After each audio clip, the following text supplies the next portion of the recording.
Hey everybody, this is Mike. And me, Vince. We're going to do a commentary here on Day of the Dead. Yeah, that was my line. Oh, sorry, you can go ahead and say it. Well, you already did. Anyway, so, watching this, the first time I think I saw this was, probably around high school? And this came out in 1985, and man, the first time that I saw this, especially this scene, scared the absolute crap out of me. You'll see why in a minute, even though I guess if you're watching this commentary, you've probably already seen it. It's probably the first time you've seen the film, but it might be. So if so, hopefully you enjoy this commentary and those pumpkins. What about you, Vince? Wait. This is a good part coming up here. Oh man, the first time I saw this was in theaters, and I ran out of the theater when that happened. I was praying like him. Jesus, help me. Yeah, well, it is, Jesus Christ. What? None. I thought that you'd seen, so much that that wouldn't scare you. I think you'd be scared of zombies or something? Jesus. Anyway, who are these guys in this helicopter? This is actually the first time I've seen it since the theater. Okay, well, this will be new for you, I guess. But we've got John, the helicopter pilot there, who's speaking right now, played by Terry Alexander. Woman in the beginning, Laurie Cardill, who plays Dr. Sarah Bowman, which, honestly, I've seen this a lot. I don't really remember them saying her last name all that often. I guess we can see the credits right here. It doesn't really say who some of these people are, who they play.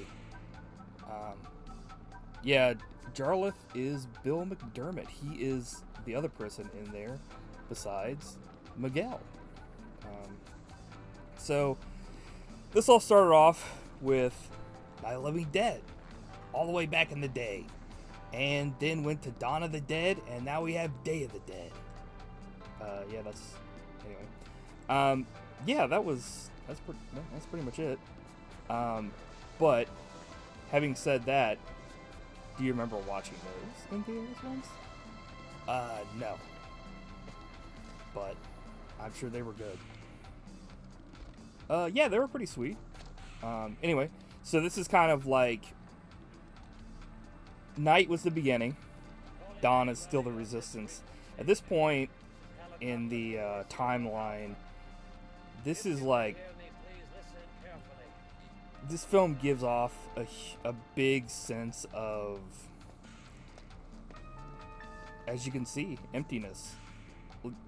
Like, humanity has pretty much, there is no humanity really anymore, and even more so you will see that there is no humanity.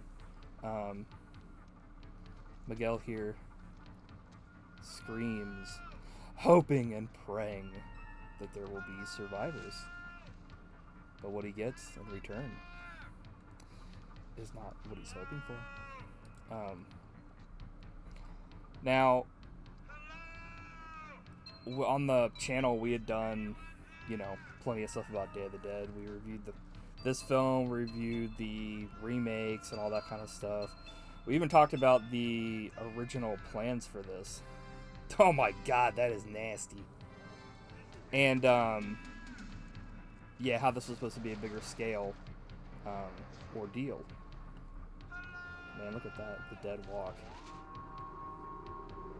And Vince, I think one of your friends is coming up here.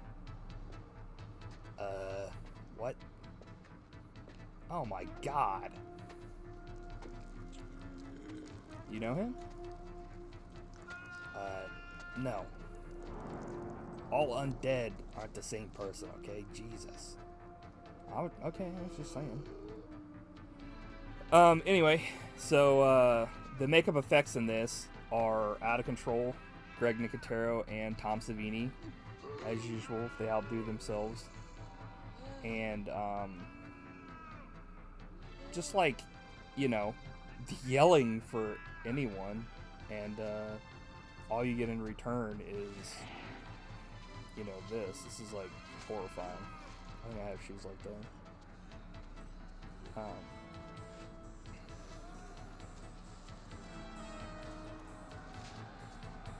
So, wow.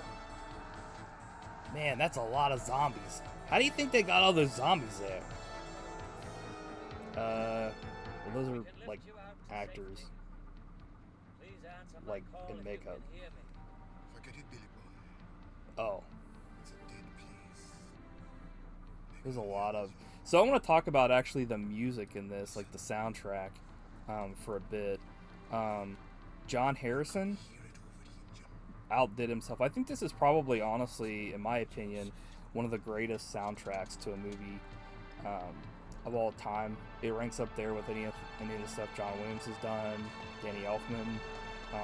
You know, you think of a soundtrack for a film, and this just, you can just listen to this, and I've done it many times, listen to the soundtrack and not even have to like watch the movie and know exactly kind of what's going on. Guys out there growing some weed. So they come back to the army base here, and you'll see very soon there's not too many people left here. Very bleak, and just, you know, this is definitely, I don't know, it's just like, what would you do in this situation?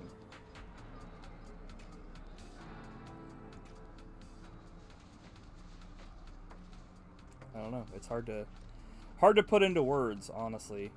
Because if you take this seriously and you think, okay, well, at this point, as far as these people know, these are the only people left alive.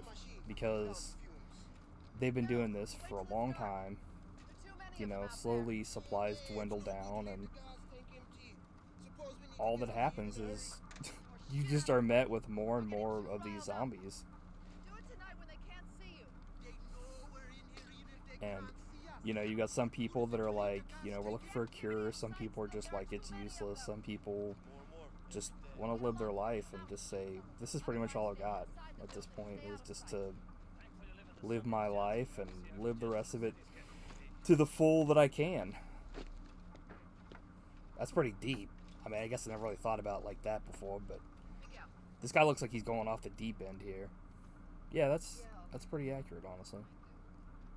This is someone that, you know, he's in the army or drafted into it, and he just cannot handle all this is going around. And that's another thing. Like, what would you, like, as far as what would your, if you were one of the few people that were left alive, what are your mental faculties going to be like with this?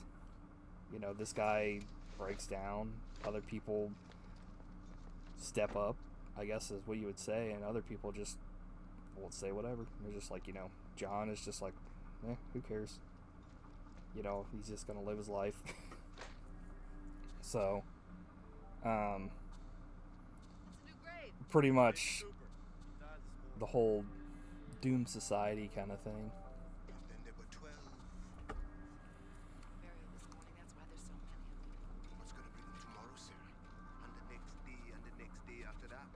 Earlier in the film, there was a part with the alligator where he's had like a thing on his mouth, like a what's it called, rubber band. It's just like, yeah, I don't want to get bit by an alligator.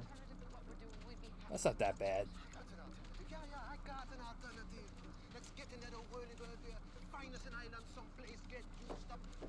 I mean, like I was talking about before, this is pretty much like the debate here. Some people,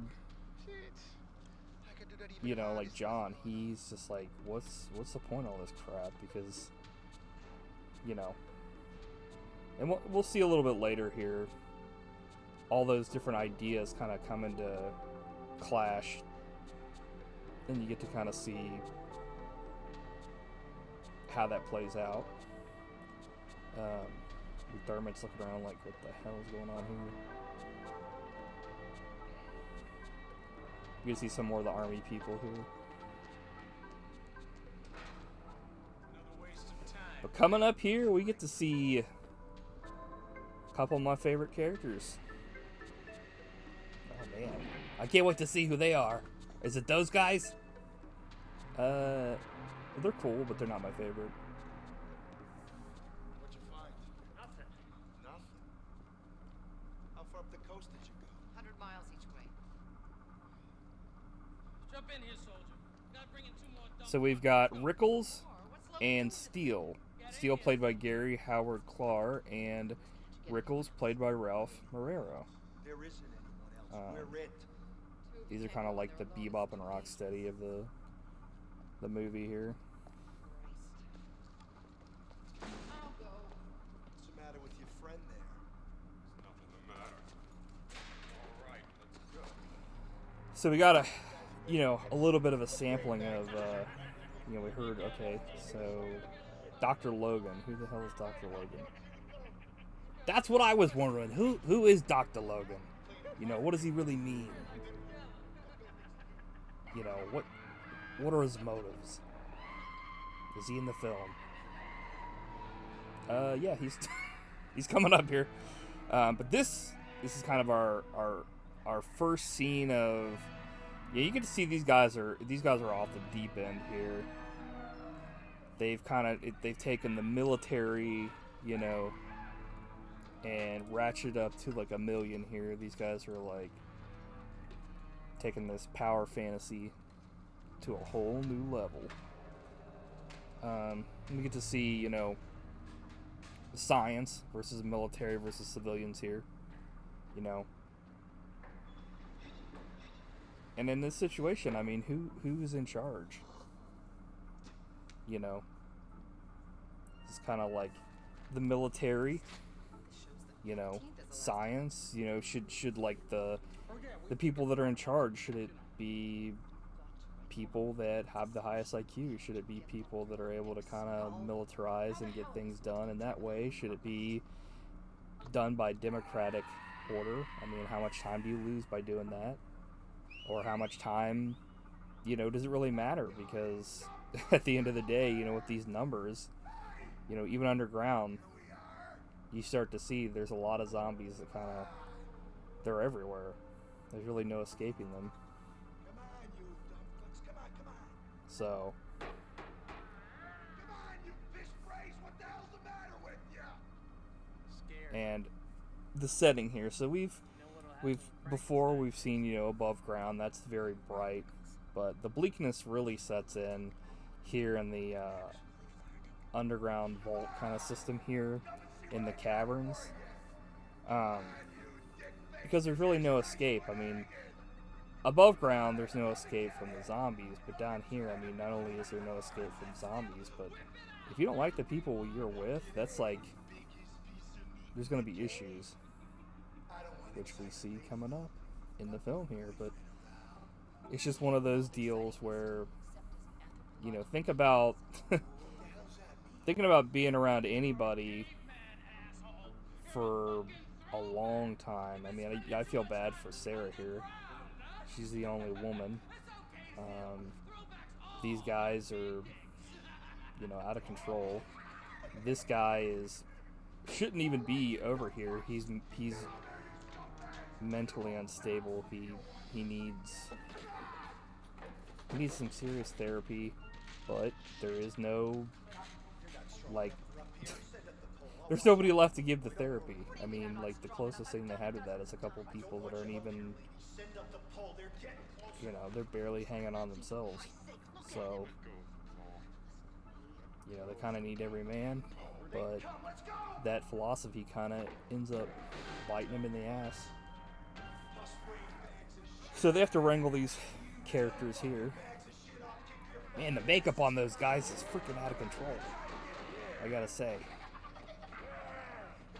They almost look like humans. Vince, those are humans. Those other guys are the people with the makeup on, the zombies. You telling me that those guys, you already said that they were wearing makeup, but I can't believe that. That looks real. Look her up, will ya? Well, the zombies... Yeah, okay, they're real. You're right, Vince. Nice hat, asshole. So, another thing is kind of like, you know, from just in general, like, any kind of situation where you got sleep deprivation, any, you know, not even putting into account, you know, the mental faculties of just in general somebody, but if these people are running on low sleep, I mean, sleep deprivation, you can make mistakes and other things can happen, like, oh, just like that. So,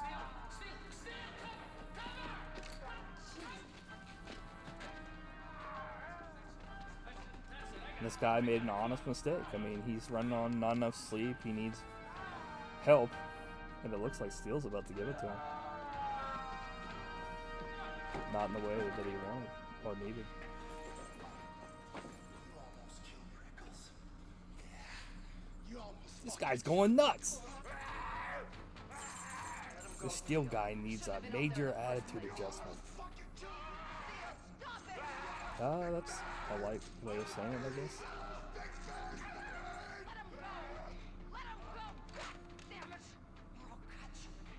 These people are like on edge.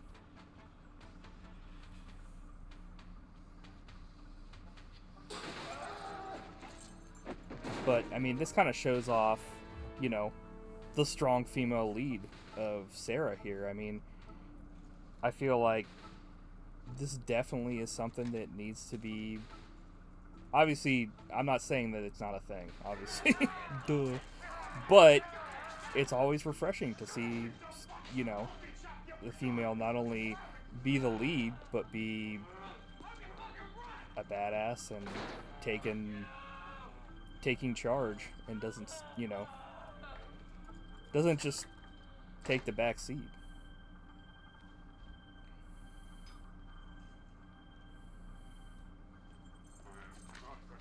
The many eagle-eyed viewers will see that this was the room in which she had the dream sequence earlier, when the zombies came out of the walls. Except for this time it's an actual room and not a fake room.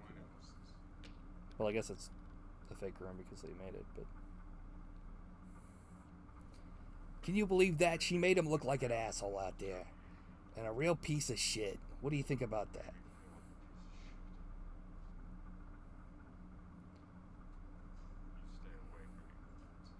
What a hero. Slapping the fuck out of a woman. It's like, good lord, dude. Pretty fucked up. But, you know, she loves him, but she knows he's...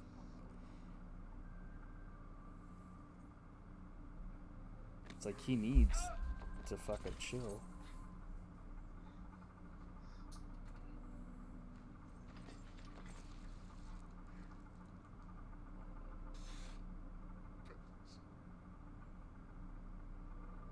So that's another thing is, so in this, especially, I mean, so this is taking place in like the 80s.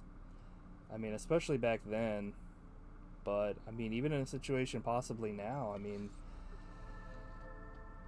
the roles of Sarah being in charge of, you know, kind of like that, and also being that she's kind of like the dominant one in the relationship. So, I'm going to cut off that just for a second here. Who are these guys? Okay, Vince, you're right. So we've got... These are one of my two favorite characters in this. I mean, they're all great. But, we've got Captain Rhodes, played by Joseph Pilato. Joe Pilato. He rules in this film. He steals the show. Unless, you know, we've got some people later on that kick ass as well. And we've got John Amplis playing Ted, another scientist. We need each other. Can't we just get along? Us the way I see it, lady. I'm not so sure. Fucking A. I'm So this is the whole thing here too, where we've got one side that just thinks that this is a big waste of time. There's of the military, they think this is a whole waste of time. The civilians also think that this is a waste of time, but for a different reason. The military wants to go and kill all the zombies, but they don't understand that that's not going to do anything. There's too many of them. We've got, you know, John and McDermott who just want to live their lives. They don't care for another reason. Very quickly find out that Rhodes here is power hungry. Sarah is one of the only level-headed people in here, but she's opposed by this guy. Maybe I should put him in court. And How about it, Steve? Call it, Captain. I'll put him in a cage. Yeah, it might not be a bad idea. then, of course, we've got Rhodes here making some sexual advances. Some bullshit. Let's get out of here. Calling a meeting at 7 o'clock tonight. I want everybody present. Everybody. Who the hell is Dr. Frankenstein? When are we gonna meet this Logan? That's a okay. So, yeah, I mean, Dr. Logan's coming up here. Oh, I guess he's a Logan. He's a doctor. He's a freak. So, he's pissed. Things are barely hanging on in this film. But, having said that, there's still a couple level-headed people here. Like Sarah, Ted, John, McDermott. Will they be able to pull it out in the end? This is probably the second scene. When I first saw it, I was like, holy shit. Kind of scared me a bit. Well, that guy doesn't look very scary. Why the heck would you be scared of that? I mean, that's nasty. But is that Logan or Dr. Frankenstein? I don't know why you would think he's scary. Oh, Jesus Christ! I told you, Vince. But here we are, introduced to another of my favorite characters, Bub. He's actually one of the other regular people in this, even though he's a frickin' zombie. Don't need any blood flow. Don't need any of their internal organs. I've severed all the vital organs of this one. There's nothing So, but brain and probably wondering, why didn't I say Dr. Logan is one of the normal people? Well, the military are kind of going about it, you know, the one way. They're wanting to destroy all the zombies. He's looking for a cure or a way to control the zombies. And he's going about it in a total way that people probably wouldn't think is too ethical. He's using whatever he can find. He's hacking up anybody, regardless of if they are friend or foe, just to get his, you know, try to get his point proven, or try to get what he's done. And you find out that this is actually the guy that Rhodes replaced here. And they don't take too kindly to that. Obviously, the military aren't happy about that. At this point, he's not very careful about what he's doing. He's just kind of doing whatever the hell. Sarah, rightfully so, is like, what the hell are you thinking? Like, you know, this is going to get you destroyed. And he also definitely has like a god complex here going on, thinking that be damned the consequences. Whatever I do here is worth the, you know, worth what I'm doing.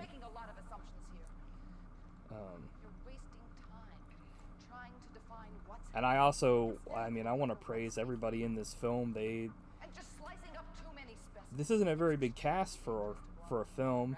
Obviously, they have a lot of extras for zombies and stuff, What happened to this one? but It's too unruly, I couldn't handle it. the actual performances. We can still get information. This reminds me of another great film, The Thing, We are losing the which cooperation of men. I'm not even I sure think they know it has probably, I think, more, but they're also playing within like a small space. It also has that same, you know, I'll show this. feeling of hopelessness, I'll show them that and these creatures can be domesticated even tensions are without us. boiling. You do what you do, or do what you can do. I'm like, you do what you do. You do what you can do to just survive. It's our only hope. This is where she finds out that this was actually the deceased person that Rhodes took over for, and she's like, even she's kind of like, what the I fuck? needed him, sir. Um, He's helping us well, not get even out. she. I mean, she's level-headed. She's like, oh, this is fine. Fuck it. Oh, it's him. Oh no. They buried one of the specimens. Now, God, Logan. Do you know what they'll do to you if they find out about this? Do you know what they'll do to all of us? the performance here by Logan is just Recognize. awesome, as are these effects. A lot of these effects are grisly, so if you can't handle it, I totally understand. I don't really understand why he killed him if he was still experimenting on him, if he was still like... See, so this is the thing that gets me too, is like Bub, he sees that happen and he's like he understands, you know, that when Dr. Logan kills that zombie, that could be him, and he doesn't like it. So it looks like they're having a meeting here. We've been watching this, and I haven't really said too much, Mike. That's okay. But I have a question about. Well, first of all, what's that guy drinking out of there, you think? Probably alcohol, I think. It's supposed to be rye or gin or something. Maybe vodka, whatever he can get his hands on, I guess. Yeah, that makes sense. But what I was really going to ask was, you said something about how this is supposed to be bigger originally. What happened? Well, I mean, the project kind of got, the money got slashed, and, or not slashed, but it just they had to kind of like they had to play with less money. The money was an issue, and because of that, they went this route. And I think, honestly, I mean, there's a lot of talk of what could be better, but I think that this is, honestly, if it was changed in any way, it wouldn't have worked as well, especially after reading the original script.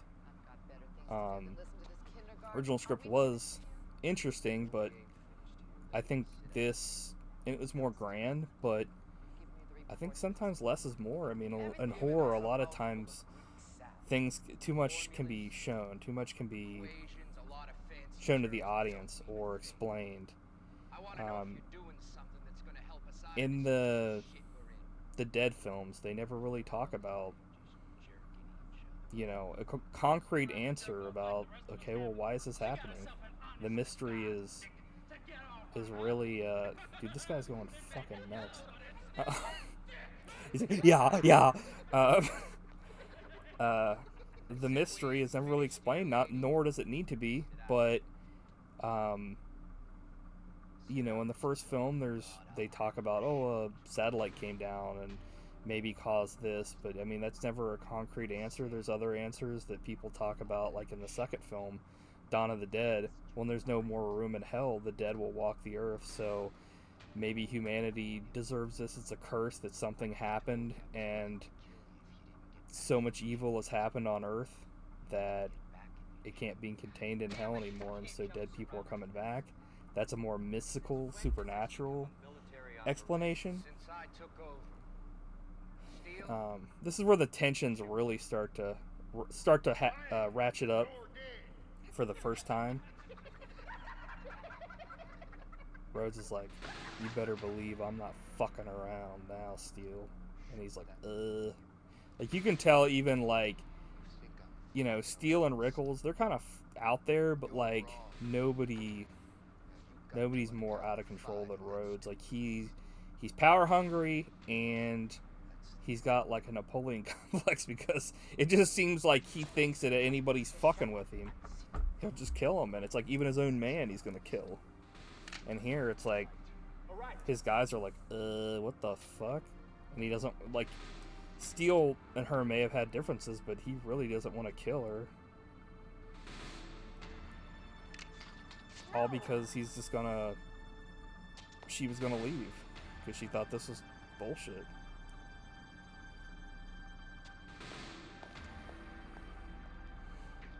But it's like, if he's...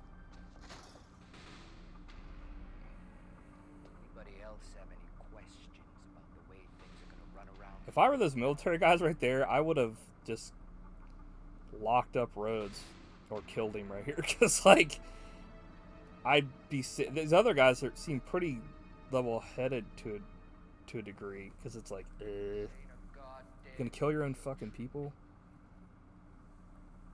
This is a fucking war! I'm not down in this cave for my health. I'm down here on orders. Your orders are to facilitate the job of this scientific team. This is a civilian team, Captain. Kill him, John. We don't have to be Amples. subjected to a tyranny. So, Lost one man.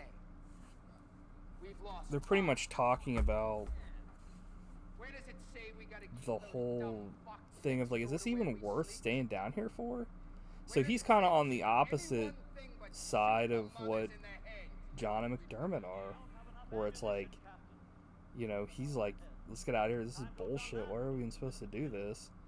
You know, just because they said, who even knows if anybody's around anymore? And they're more like, They have overrun us, you know. just, this is worthless because we're wasting our lives, we've only got so much left. 400,000 to 1. And then Dr. Logan makes an epic appearance. I haven't eaten. He's really the only one that can kind of, like, out-freak.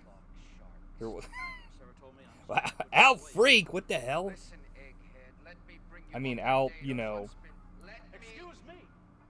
crazy I'm running this Rhodes. fucking farm now, Frankenstein, and I wanna And know because of that, what the fuck you're doing with he my just kind of is son. like, you know. Rhodes is going on a power trip. He's saying, you know, this is bullshit, you're wasting my time. Even though they have plenty of time, I don't know what, you know, he's flipping out over, because he's in charge, and when he's in charge, I mean, he's rage. And Dr. Logan is pretty much like, you know, there's no, he uses logic and diffuses it, because he's like, dude, there's like You can destroy my specimen. no way that you can fucking kill all of them. And he's like, oh shit. Blow the piss out of them, all of them. That's how far gone Rhodes is he thinks he can just blast his way out, and it's like, dude, But you're lost unless you know, maybe if he had like unlimited ammo or like a cheat code, but this is real life, bro. you can make them behave. She's a fucking loony bin. I ain't being paid enough to work in a fucking loony Those guys are just like, yeah, what's up? Dr. Logan's got that freaking like Dr. Wiley haircut going on or some shit. On his sides. He's like, yeah. Be able to do this Um, soon enough. Sarah knows. She's but- seen the progress I've been making, isn't that right, Sarah? The Yes. There's been some. I don't know, I guess that's something I never really talked about either. It's like the costumes. The costumes are legit in this too. I mean, like, you look at the military, then you look at, or like the U.S. Army, I guess I should say. Then you look at like John Amplis. When are you gonna show us something that we Um, can understand? his costume is like the scientist costume, but then you look at Dr. Logan and it's like he hasn't shaved in forever. He has dark circles on his eyes. He hasn't slept. He has blood all over his like uniform. because he hasn't washed it. He probably smells like shit because he hasn't taken a shower in forever. Like, just in general, like, he's, you know, all he cares about is the work. And he's pretty much research and development. Like, he's trying to tell his benefactor here, Rhodes, that, hey, we're close, and that's how you get research done. Because if you tell him the truth like this, and Sarah is like, this is kind of like, why would you do that? You already know Rose is like a madman. You say that, and he just straight up is like, okay, what the fuck, dude? You know. I ask you again, Captain. Where will you go? You have no choices. You'll have to give us the weeks that we've asked for. You have to give us It's like however trying long to it takes. reason with a madman, essentially. There have to be survivors in nations. Bullshit! They have more sophisticated shelters than this. It's like, There have to be people in those shelters who know about us, who know where we are. With no man, this radio Rhodes silence, guy's they'll come freaking looking out of for us. control. He's just yelling all over the... Look at him. Steele just threw a can for no reason. I guess I never really noticed that. Why did he throw that can? Isn't he on Rhodes' side? Hey, he ain't saying how much, though.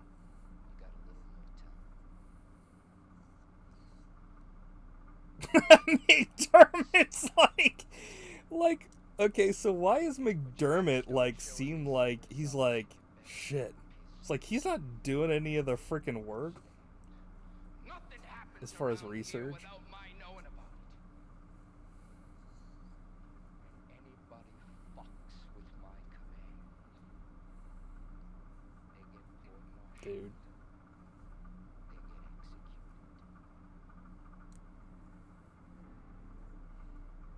I'm not fucking around. Better know I mean it too, people.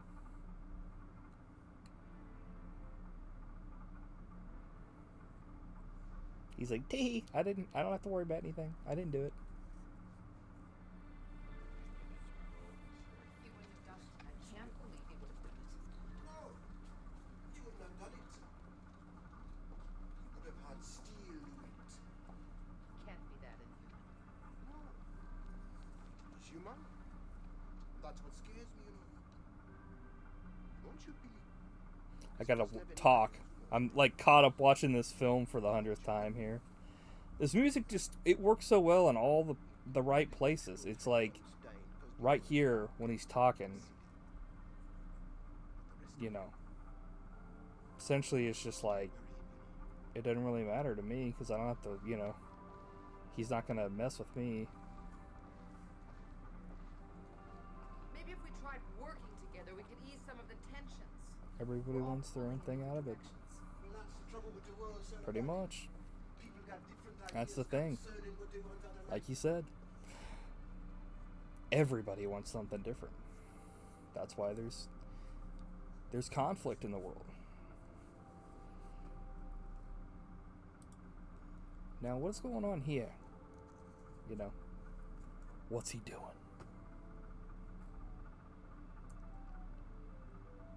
It's another one of these classic dreams or a frightmare. I don't know if I've ever had like a dream like that where I dreamt I was like in a spot and I woke up and I was at that spot. But I think movies and TV seem to do it a lot.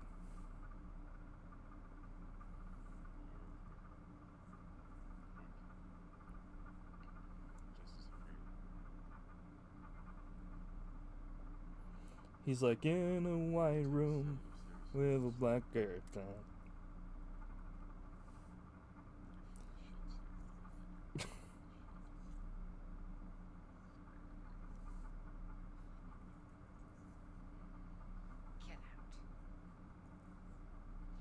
Get out! He's like, fuck you, fuck you, fuck you. And then she's like, get out. And he's like, damn it. It's like, well, what the fuck do you think she was going to do? They essentially broke up right there. Because he was being a dumbass. She's like, I saved your life. And he's just like, you idiot. See, ooh. What was that? That music kind of reminded me of something out of Unsolved Mysteries, that sting. It's unnatural. Yeah. Yeah, I guess I never noticed that before, but that was kind of like an Unsolved Mysteries kind of deal.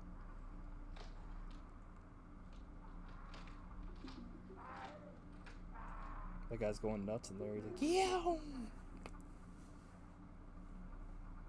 Excuse my neck breaking there. Or not breaking, but... I'm like, I broke my neck! All those freaking dudes going at it. They're like, It's like, what?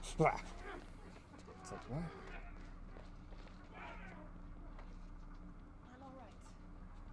Thanks, Bill. I'm all right. Here. Just filled it up. Got a refill as well. No, thanks. I'm all right. Just bread. Good for the heart. I think that's one thing, one tiny complaint I have is, like, McDermott doesn't have a lot to say or do in this film. I think he's an interesting character. But you don't get a lot, you know, he kind of just hangs out with John out there. He doesn't have a lot of lines. John gets a lot of great lines, but not like it's like that's a big deal, but it's also just kind of like, I don't know. I guess there are other characters that get less, so can't complain. But this music, man, this rules. Watch out for that bat. Was that a real bat? Probably not. I don't know. It could have been a vampire bat. Could have been Count Dracula himself. Ah, Count Dracula. Welcome to the Ritz. We like it that way. Here it is. The Ritz. This is kind of the beginning of the friendship being formed.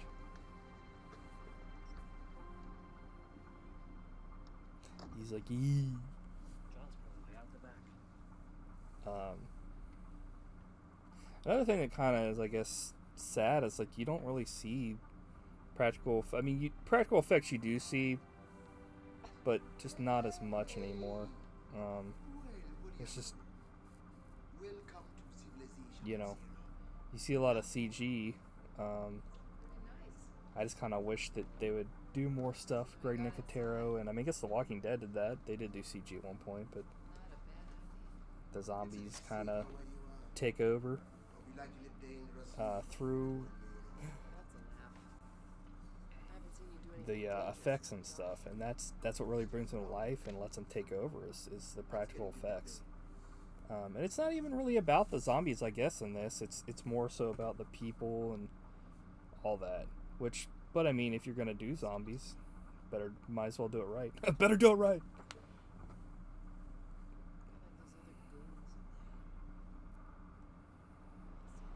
I have to say though, the technique is very impressive for sure for the effects. If you say they're effects, it's not unlike anything I've seen in the field. I came down here to get drunk. I don't have anything to In real life, that is. It takes more energy to keep quiet. You be an expert on that? I guess I haven't. Jesus Christ. Go what you got. You were sent down here to do a job. My job is So this is more talking about, yeah, like You've been doing that job just fine. You have the protection of him the system. talking about pretty much like, you know, I'm literally just down here to do the to fly the helicopter. And she's like, how can you just do that?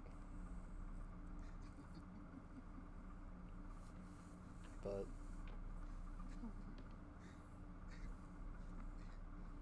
You don't believe in what you're doing, you Sarah. Hey, you know what all they keep down there in this game? Man, they got the books and the records of the top 500 companies. They got Defense Department budget down there. And they got the negative for all your favorite movies. They got microfilm with tax returns and newspaper stories. They got immigration records and census reports. And they got official accounts of all the wars and plane crashes. so here John's talking about like all of the stats that they've accumulated All the other disasters. for the United States, you know, volcanoes, you know, anything like that, natural disasters. But like that's the thing. I mean, they pretty much got all that stuff, but now zombies rule the earth. So what was the point of even collecting that stuff? I mean, would anybody even care to look through that crap anyway at that point? But then there's the opposite side, where it's just like, you know, do you try to take all that information and make something out of it, or teach it to people? You know.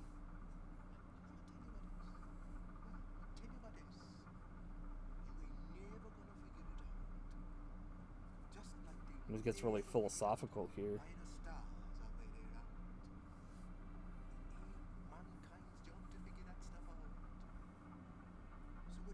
It's pretty much like you're wasting your life because,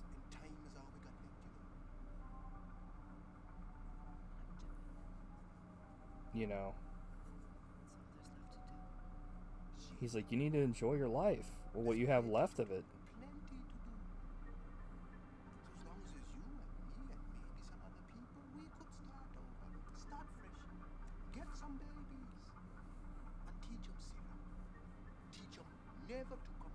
I think this is one of the most powerful scenes in the entire movie. And just in general, I mean, it's like,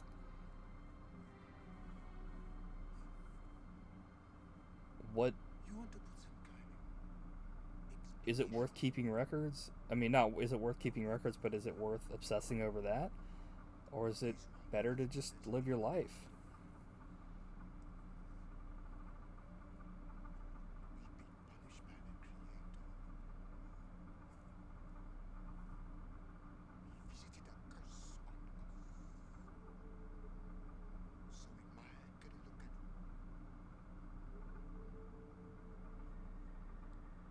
This is another thing that kind of comes back to, where it's another supernatural explanation. Maybe didn't want to see us blow ourselves up with a big hole in the sky. Maybe just wanted to show us he was still the boss. Where he's just, you know, talks about, you know, if you really want an explanation, God wanted to put a curse, or the creator wanted to put a curse on everybody for, you know, thinking that they were just as good as God, that they were he was sick of them trying to figure out what the, you know, his stuff, you know, trying to figure out just in general. Of course, I say it a lot worse than he does, but it's essentially, you know, the thought is interesting because it's just another explanation, and nobody really has the explanation, nor does it need an explanation for sure. It's just that's kind of how it's kind of, you know, that's his kind of explanation. And here she is. She's getting more Tylenol. They still got some running water here.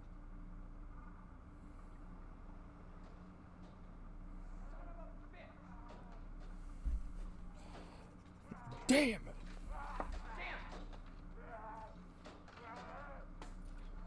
good. No fucking good. What's that stuff? Something called beef treats, which the Army provides us with so generously. We won't touch it. Shit, I wouldn't either. Sorry. Fresh out of filet mignon. Is this part of Logan's plan to try and socialize these things? He told me himself they don't need for nourishment. Hoping to satisfy the earth. They're us! Help me! They are us. They are the extensions. They are the same animal, simply functioning less perfectly. They can be fooled, you see. They can be tricked into being good. Dr. Logan is really, you can tell that he's kind of flipping off the deep end here. He's talking about how, you know, They have to be rewarded. Reward is the key. essentially he's looking at them and treating them like kids, like, oh, they are pets. They can be turned docile, like, you know, wolves to dogs and stuff. Wasn't very nice, you know. And because of that, he rewards them. when they do good things. You can just sit there in the dark, think about what you've done. Think about it. He's like, what the fuck? But it's like, that's the thing, is like, you start to think, okay, well, is this guy completely crazy? But then Bub comes into the picture. I call him Bub. That's what the club fellows used to call my father. Can you imagine a surgeon called Bub? Nobody seemed to mind though. Rich.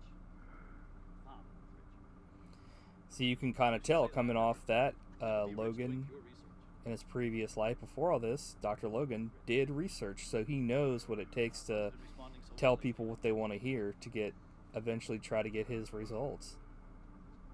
It's a skill that came in very handy to a point here in this, Well, let's say that I let him continue. you know, in this timeline where zombies happen.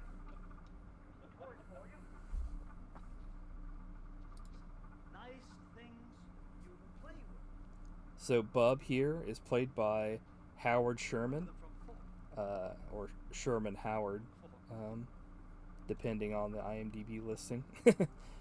But I think his performance as a zombie here is probably the best performance of a zombie in any media.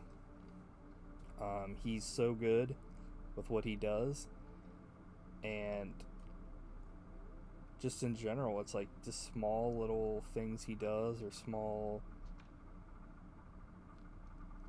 like that, the raising of the eyes, his acting, just small little things, tells you everything you need to know about what he's feeling, what he's thinking. He doesn't speak really, so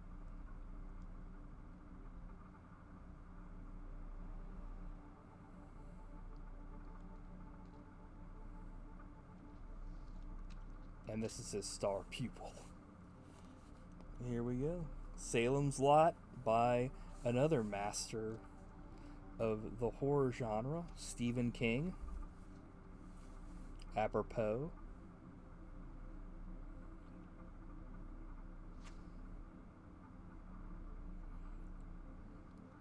Logan is, at this point, kind of jumping to conclusions that, like, oh, he remembers everything, but is he that far off? I mean,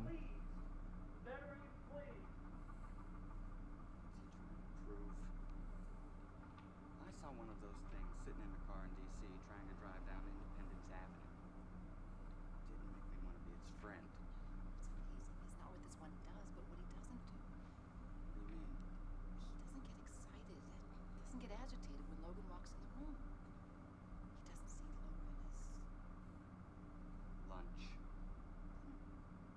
I think that Sarah and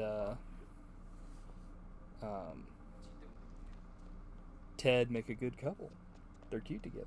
But I always thought that every time I watch the film, but you know, it's just not meant to be. Maybe in a different lifetime. But here comes Bub's nemesis, Rhodes. Or Rhodes' nemesis, Bub.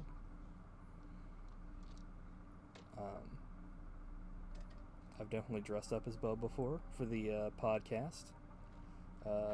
He rules. What can I say? Extraordinary. He's like, hello?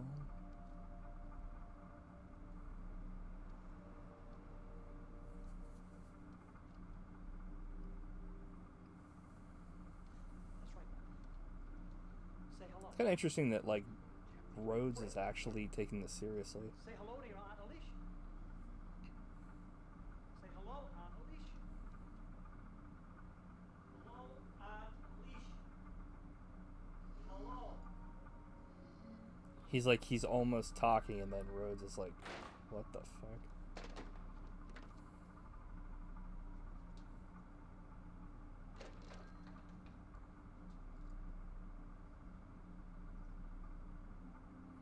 This is shocking stuff. I mean, when I first saw this and he started doing this, it's like Salute my ass.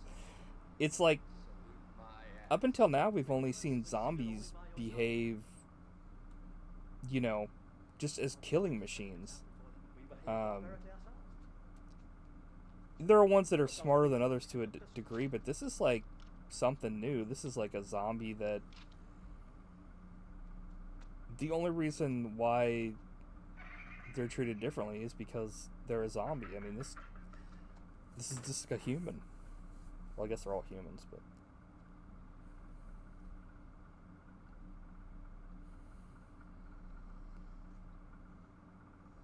he's like, "You're dead."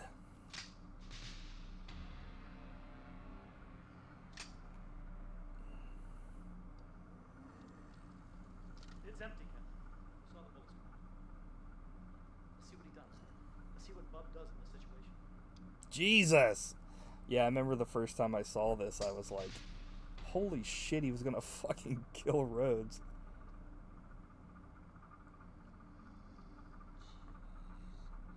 Everybody's reaction is the same, where they're like, they're pretty shocked. I mean, this is shocking stuff, because it's like I said before, up until now, in the movies, zombies have just been, you know, mindless animals. What the fuck is wrong with you people? I don't know, that's the thing, I don't know if Logan giving Bub a gun was probably the smartest thing to do, especially Else will they do what we want? in front of Rhodes. I mean, giving him a gun just in general, but I mean, giving him a gun in front of the one dude that you probably don't want to threaten like that is probably not the smartest thing. I guess I never really thought about it till now, Beginning, yes. but The bare beginning. So also you can kind of tell that I'm pretty sure they use like makeup on his eyebrows to make him look older, and his hair. distinguishes us Dr. Logan, that is. enables us to But go about things in an orderly fashion. we'll see without Bub attacking again each other a like little bit beasts. later. Oh, I can't wait to see him. He's so cute. Must be rewarded. Oh, you like him, Vince? Yeah, he's such a cool dude. I mean, I wish that the whole movie was about Bub. Me too. Just for it all.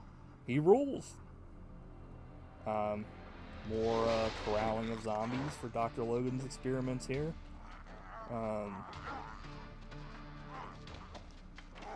Some of the makeup here is a little out of control. I guess it's all out of control. I mean, it's what it is. Give me a second here. I'm gonna take a drink of water.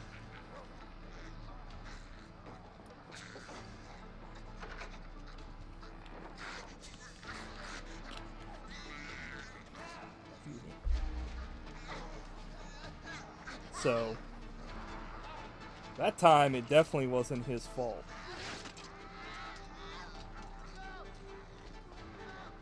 Oh, he's freaking dead. He's dead too.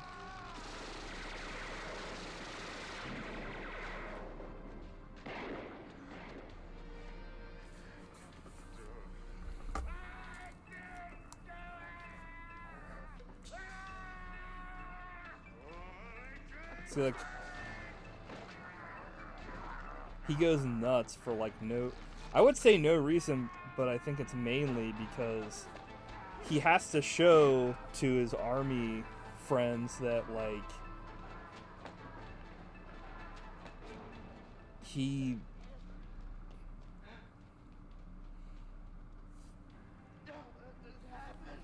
has to show to his, like, those army guys that pretty much if he, like, they think that he already did that other thing, you know, like, this was not his fault at all. But, you know, they don't give a shit, so he had to kind of be like, I'm pissed about it. Not that he wasn't pissed, but he was irrational, and then, of course, he's also got his mental stability going on.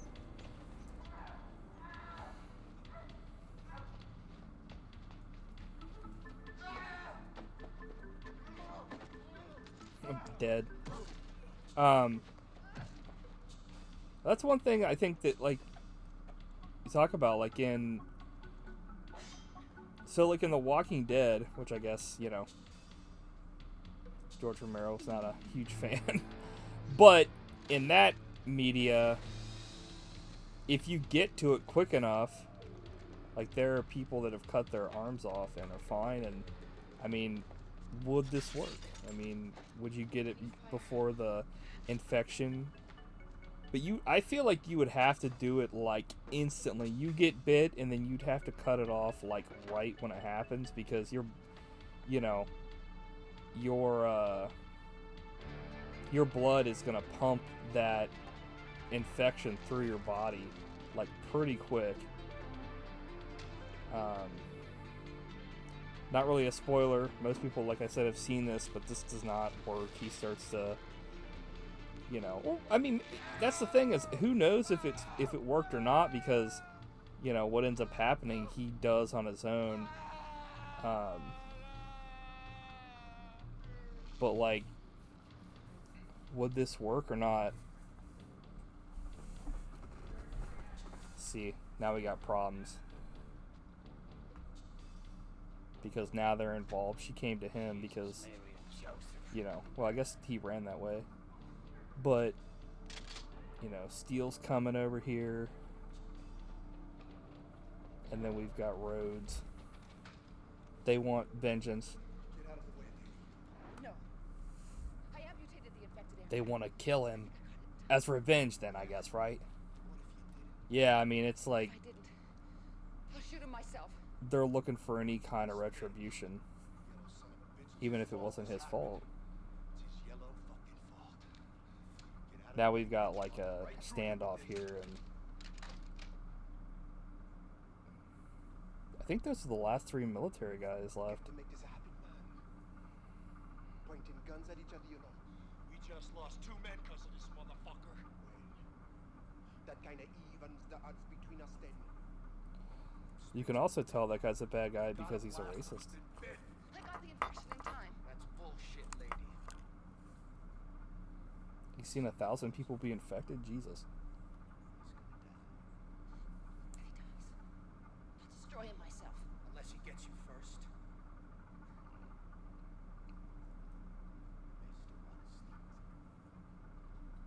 I don't want him inside the complex. We'll keep him out here.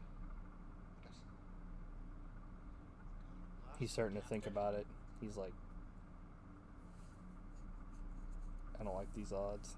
I mean, like, one dude's got an Uzi. You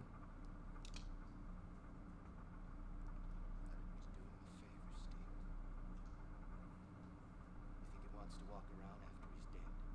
You think he wants to be one of those things? Think again. Think about it, lady. Think about this, Ollie. From now on, you ain't getting shit from me and my men. Tomorrow morning, we're going inside that corral, and we ain't coming out till every one of those rotten piles of garbage has been wasted. Will they make it that long?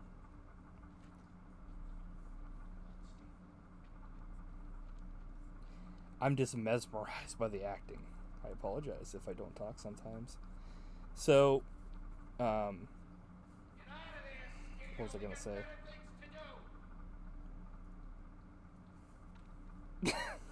I like how he specifically points to him. He's like, you. And it's like, okay, well, what about the other people? He's like, you, John, you didn't do shit. You're an asshole. But, what was I gonna say? Damn, I forgot. But, John is consoling her here, pretty much just like, she's in shock after what happened. He's like, she's pretty much was running on adrenaline there. He's like, just, yo, chill. Or not chill, but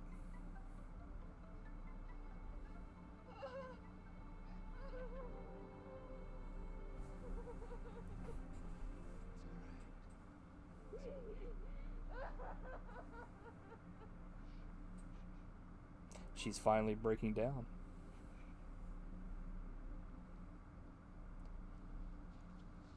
Poor guy. He's like, poor little lamb. Man, I wish I could remember what I was going to say about that. Oh, well. Oh, no, it was, so, Rhodes, I think, you know, he didn't want to look weak in front of his, I guess, like, his military guys or his friends, but he knew that he was pretty much out, you know, there would be no positive to what he was about to do there. You know, they would all been killed pretty much. And, he used what he said as an excuse to back out of that because, you know, he's gotten other people to do his dirty work. So I don't exactly know if he's the most brave person. But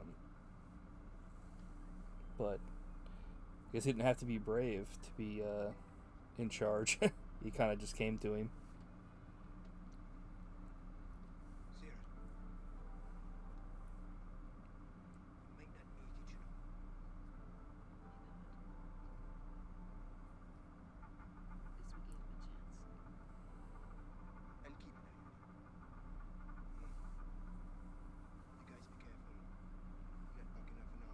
So pretty much at this point, this is where it starts to kind of, you know, got half an hour here.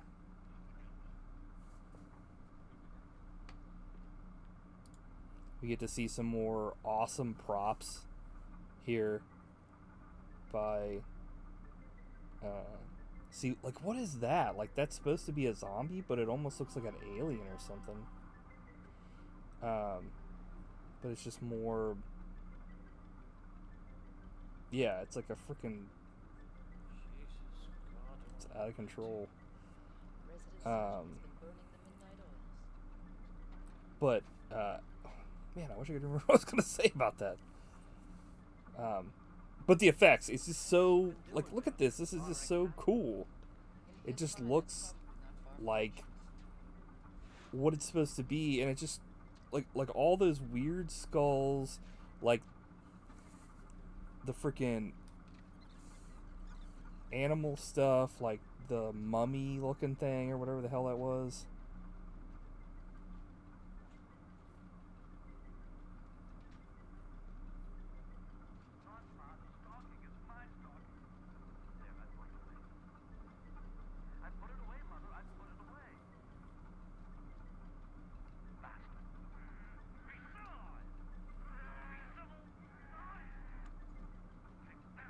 And that's when you kind of like, you're like, okay, you thought he was crazy before, but, you know, he's pretty much talking to himself.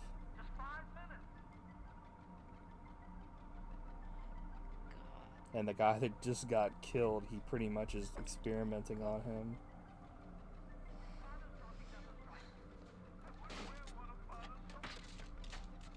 No, Sarah, don't! Just bring out Rhodes and the men. Leave it be. Let's go. Let's get out of here. I'm beginning to think we Yeah, they're pretty much just like, we need to get the fuck out of here.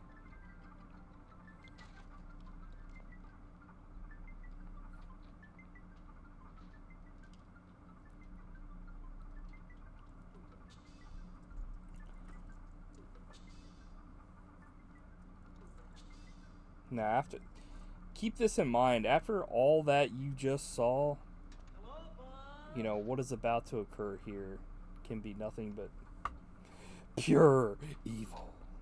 Well, not evil, just bad.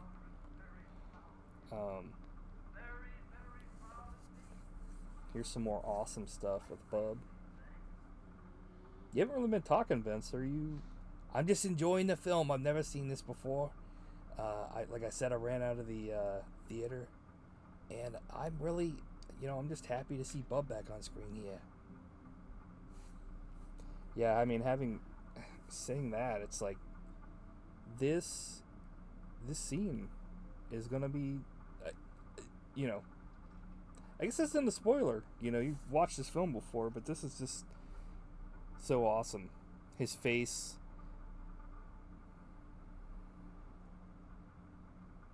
Pretty much like you know, that shows what it's like when you listen to this. I mean, Symphony Number 9 in D minor by Beethoven. Ludwig von Koopa Beethoven.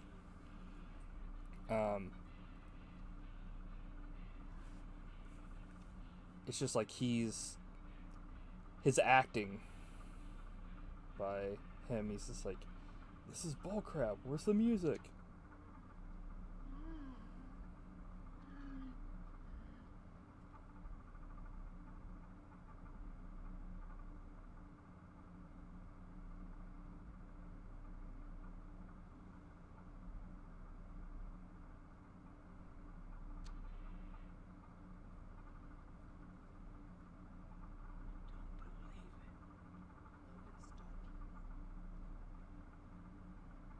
Tomorrow, we can play with these things again.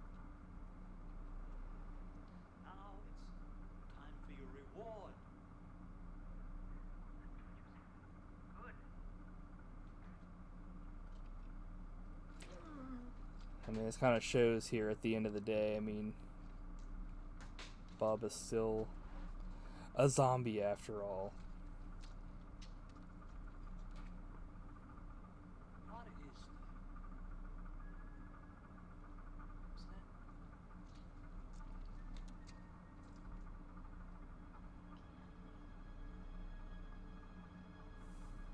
that? And he's feeding him the past people, like the military guys.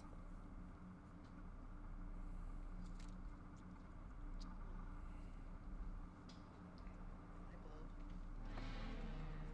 you giving him in there, Frankenstein? What is it? What are you giving?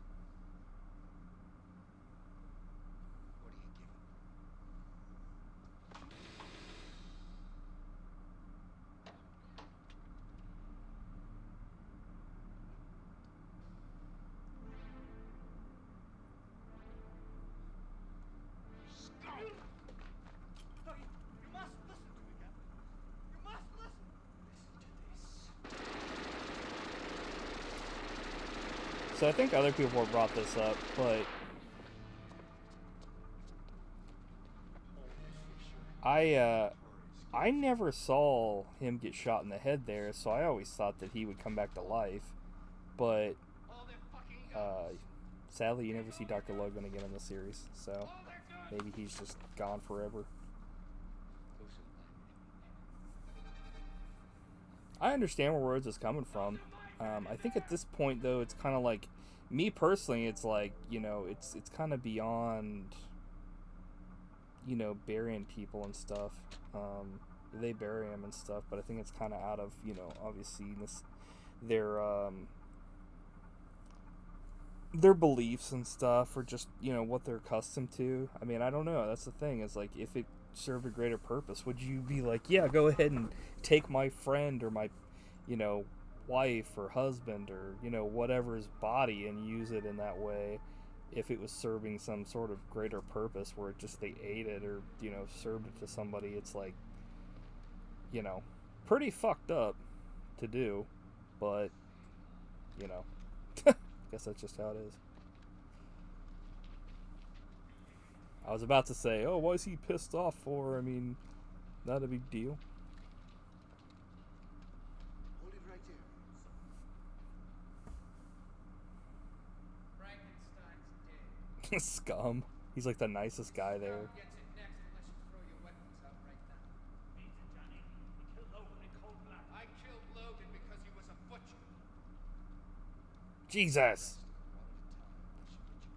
It's like necessary?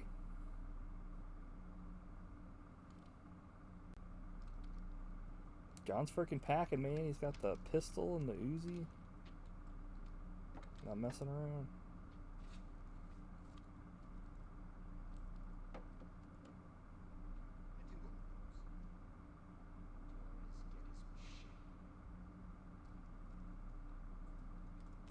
We're getting out of here right now. Give me any shit about it, I know it's him. Holy bird can't bonus, huh? I saw Layton go. Me, my men knew. That's it. Never get me to do that. I mean, that's pretty. I mean, first time I saw this, I was like, "Holy shit! I can't believe you just killed him." I mean, I guess it's not that shocking because he just killed Dr. Frankenstein, but Logan. But like, that guy wasn't doing anything. He's innocent. Not that Logan was like killing people; they were already dead. But he's kind of doing crimes against nature. You know. Yeah, I mean, no reason to kill someone over crimes of nature. I mean, who cares? Well, you know. I guess at this point. I don't really. I was gonna let him go, alright. Rose, let him off. I'll take you. Wherever you wanna go. Chopper can't hold us up. Rose, don't do it. You do it and I won't fly. He's like, oh yeah? Kill me before I fly.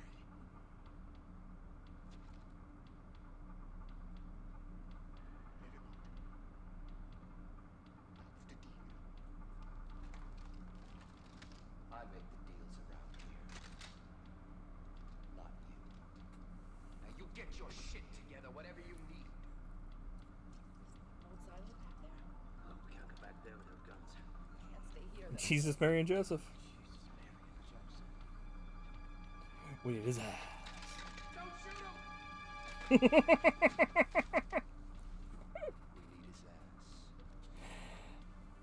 I don't know why that line always cracks me up, man. The way that he says that, it's like, we need his ass. It's like, okay. It's like necessary. Board whacking. That's it. Run, you. He's like, run, you lunatics. I'm like, what else choice do they have? I forgot they had another military guy. That guy probably didn't have any lines in the movie, sadly. Jesus! Those pants are legit. He's like, now that I got this hat on backwards, it's time for a punch.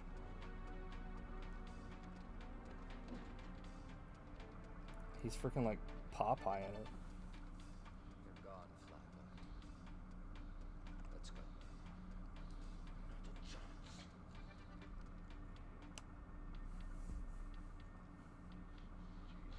It's just one thing after another in this film.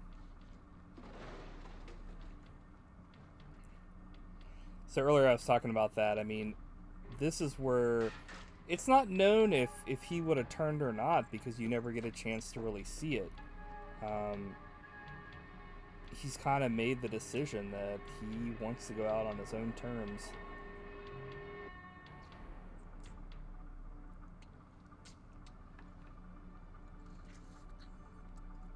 Oh, Bub is free. Now we're talking. He's like, I did it! Good old Bubbert.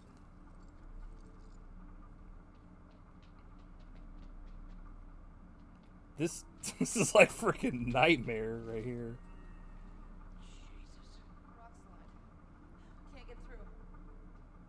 This way. We can try and get around. Yeah, the music in this, like the sound effects, it's like works so well.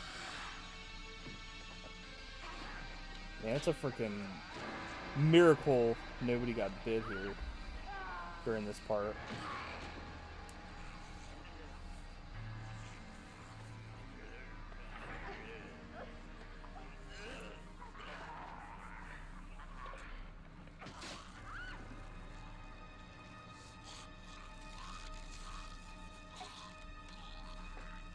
Dude, that is just such a cool shot and everything.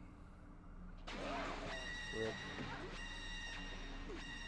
Like that, look at that. This way. Upside down head. So cool. He's like, okay, this fucking sucks. Let's go, Toys. Get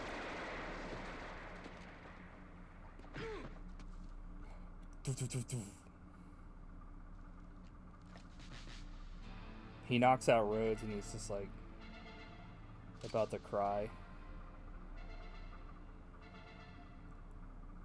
John is a true blue guy in this because it's like any loss of life, he hates it. He's just like such a good guy.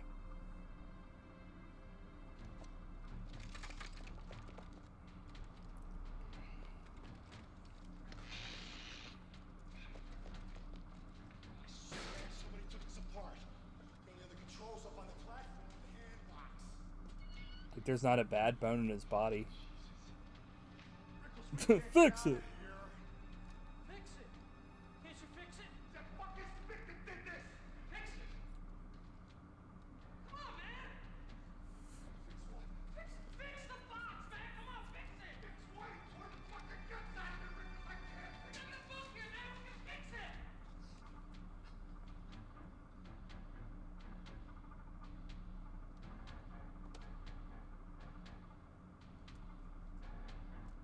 See, that's when he's starting to think like, okay, I just got screwed. I'm like, I got screwed. I was the one that killed someone, but I got screwed. Man, this is scary. I can't believe I stayed here.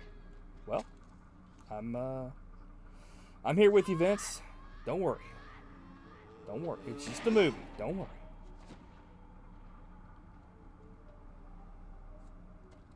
Look at this, the lighting too.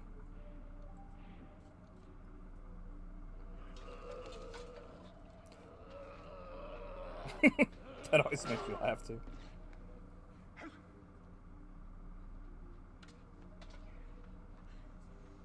keep moving. It's like, well,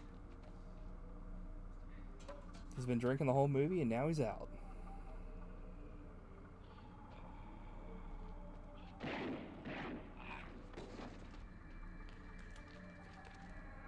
Wow, look at that. That looks awesome.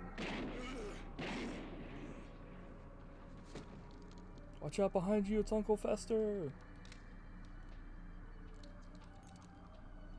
I guess not.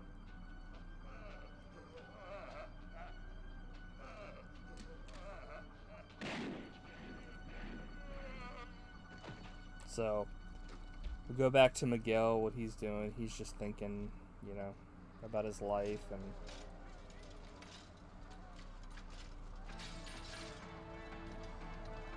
what he's been doing all this time.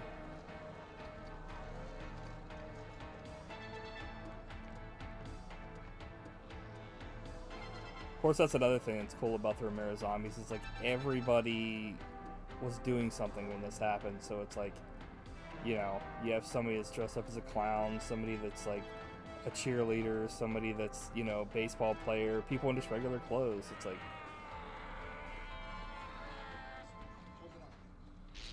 Fuck. What's going on? Stick. yeah. All the bad guys are racist, so they're just like, you know, you can tell they're evil. It's like, you know. It's like, he's like, help me! He's like, I'm being murdered! It's like, yeah, no shit. I like the tears. He's like, trying to get revenge on these. That's the thing, too. Was he trying to get revenge on everybody? Or, you know, because what if it killed Sarah? Did he care? Or they're like, oh shit.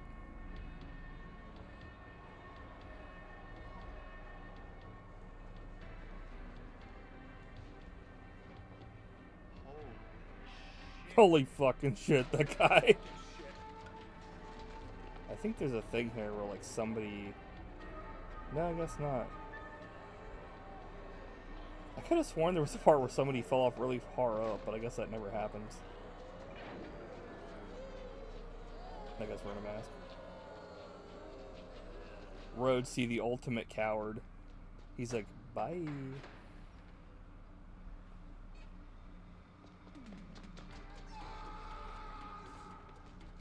I'm like, I would just run. But it's like, at this point, they're coming in through the other way, so they're just screwed.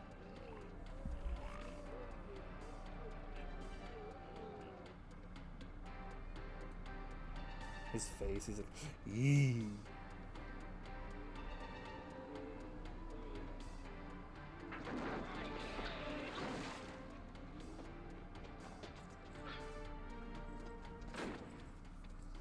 His face just tells it all. He's completely not ready for this.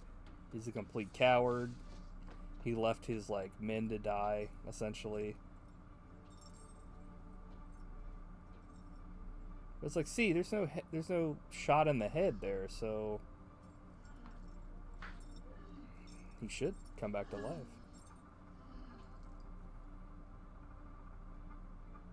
Unless it's like in an area you can't see. But Bub's performance, well, see, yeah, I guess it's not his performance, it's Howard Sherman's performance as Bub. It's like, he knows what death is, and he knows that the one person that meant anything to him is dead.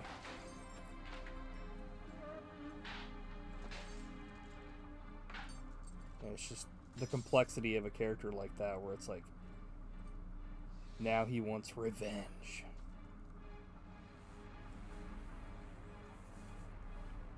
Will he get it? The answer is yes.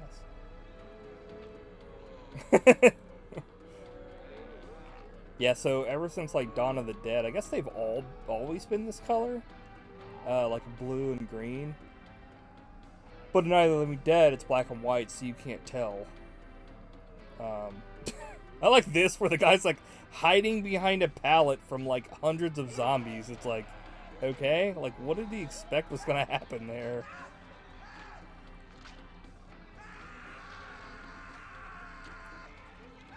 This is legit. It's like his vocal cords are being stretched. But that's such a cool effect. I mean, his head gets ripped off from his body by the eyeballs, bowling ball style, and it's like the mouth is still moving. It's like, obviously that's a puppet.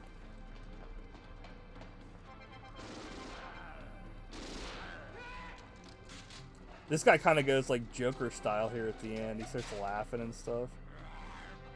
He's like,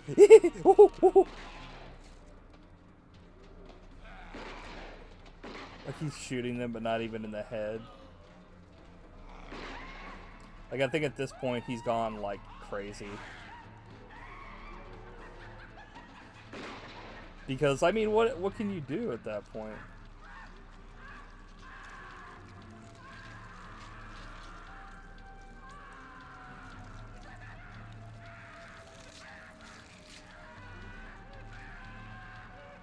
Man, that would...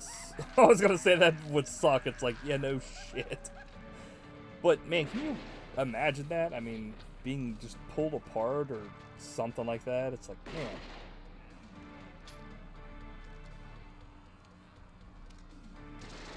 This is more like horrible use of ammo, just spraying into a crowd of zombies without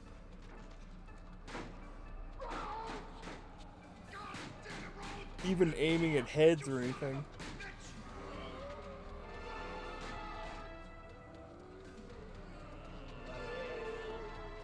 Ah, there you go. Maybe it's just a bad shot. And one guy's got like a Doctor Who scarf on. This music rules.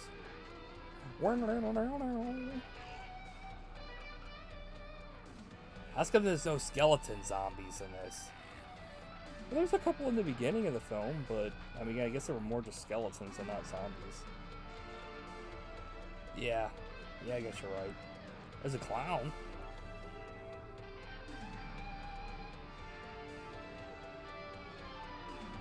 Ooh, Bub.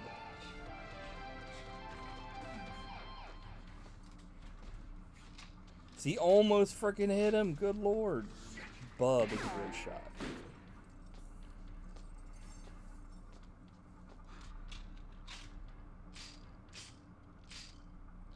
Come on, Bob. You first brain bag of shit.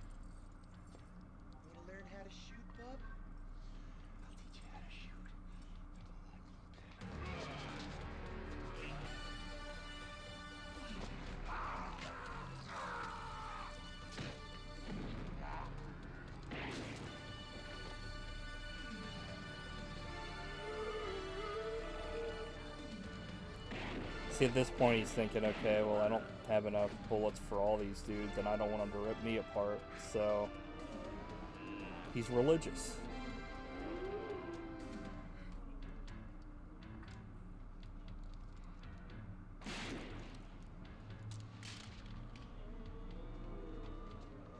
And the reason why I said that is because he did the cross, not like he's religious.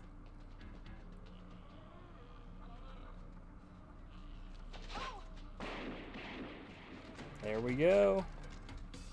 Our hero's mowing down some zombies. That's a poster right there, folks. Let's go. Follow the red lights. Yeah, it's just the lighting here. That's just so cool. It's like, I think a lot of 80s movies had that kind of like, you know, like the red and, you know, horror films and Creepshow and stuff. That's one thing, I mean, I don't know. I don't want to be that person and be like, you know, movies these days, that's not true at all. I mean, there's plenty of great movies in any era. I think that's one thing I do kind of miss is, like, the lighting being, like, a certain way. Because it seems like they just kind of put LUTs over stuff in movies. When I first saw this, I was like, oh god, is John gonna get bit? And he's just like, thankfully he does not.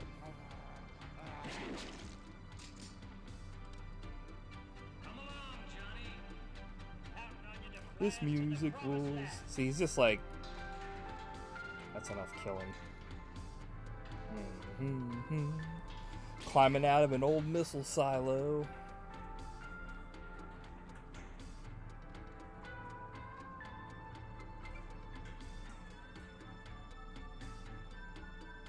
Big boss style.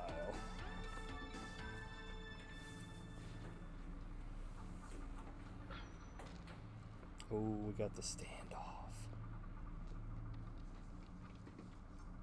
Come on, bub. You got this, guy.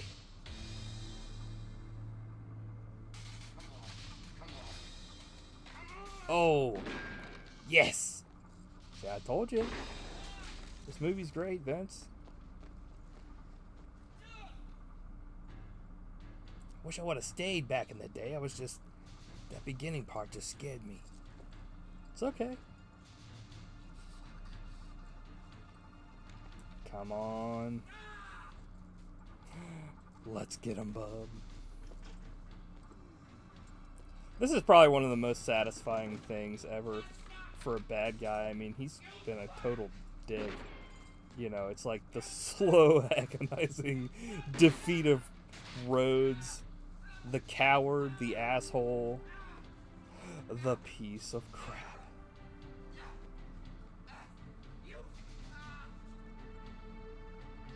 That sound of his chain, it's like spurs. A lawman, a cowboy coming to have the final, you know, I guess shoot off, or I guess Rhodes thinks that he's gonna get away here. He's like, he sees this door here and he's just like, okay, this is the exit.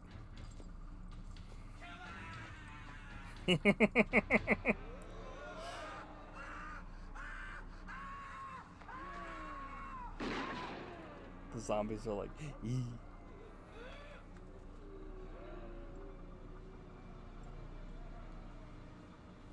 Hell yeah.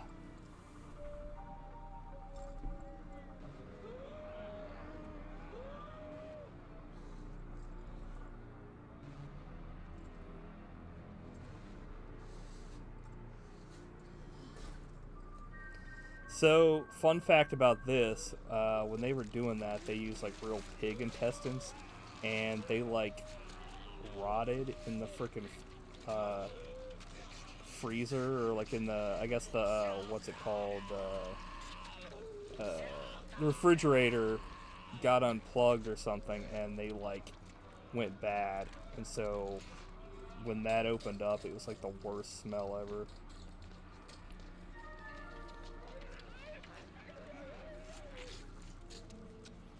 So this is where the zombies get to have their dinner. Like how that one zombie's just watching that other zombie. It's like, okay.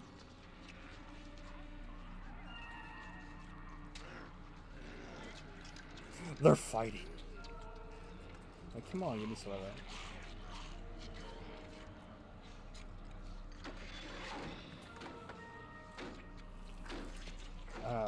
So Bub set the precedent for smart zombies, and in this film, in the series, and then in Land of the Dead, another zombie rises up to take on the mantle. But we'll have to talk about that whenever we cover Land of the Dead.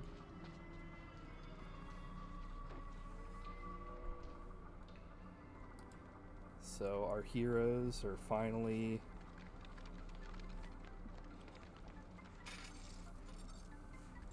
Let's hope they filled up the gas tank. making their way. Will they be able to make it? Hopefully. I don't know, it doesn't look like they're gonna make it, Mike. Man, I was really hoping they'd get out of here. Well, maybe they will.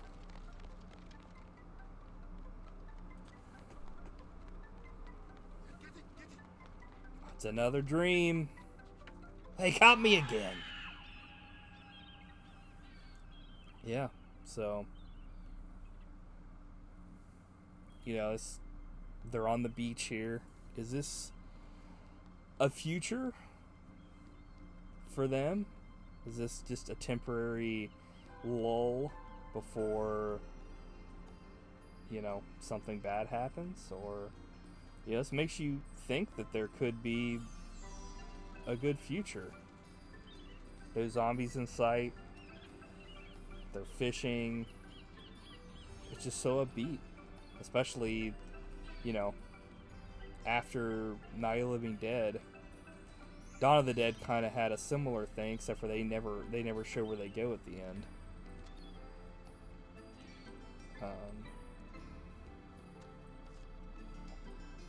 And then now they're keeping track. It's November now, and we've got the awesome music coming in once again. The If Tomorrow Comes, John Harrison, Jim Blazers, Boltsy Spursino, and The World Inside Your Eyes. Both awesome songs. I don't know. What did you think about this overall, Vince? Well, I don't watch a lot of horror films because, you know, in my line of work at the Hunters Guild and researching actual paranormal stuff, I don't really have a lot of time for, you know, fake horror stuff. But overall, I liked it. The effects were great. The music's awesome. The only problem is, when's Bub getting his own movie? Because this is, you know, I think it's about time that we see more representation of zombies. And hell, I think I need my own movie. Vince Frost the movie. How about that? Well, maybe in the future, Vince. We'll see. I hope everybody enjoyed this commentary. I've been wanting to do this for a long time. This movie is definitely in my top 5 favorite films of all time, and it's probably my number 1 horror film of all time. Maybe The Thing is up there too, but I think this possibly beats it out.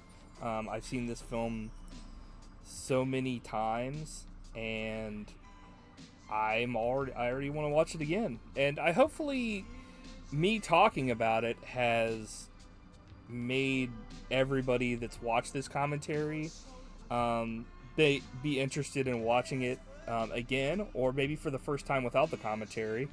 I think I said like 1,000 times, but you know, I've never really done one of these before. I really hope that you guys enjoyed this, and you know, thanks for watching and listening. I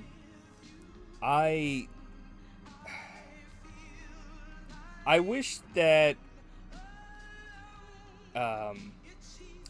what's the word? I wish more people would be able to watch George Romero films and enjoy them. the way that I see them. And, you know, having said that, I hope that everybody has an awesome day, night, or dawn. So until next time, everybody, this has been Mike and Prince Frost. We'll see ya at the movies.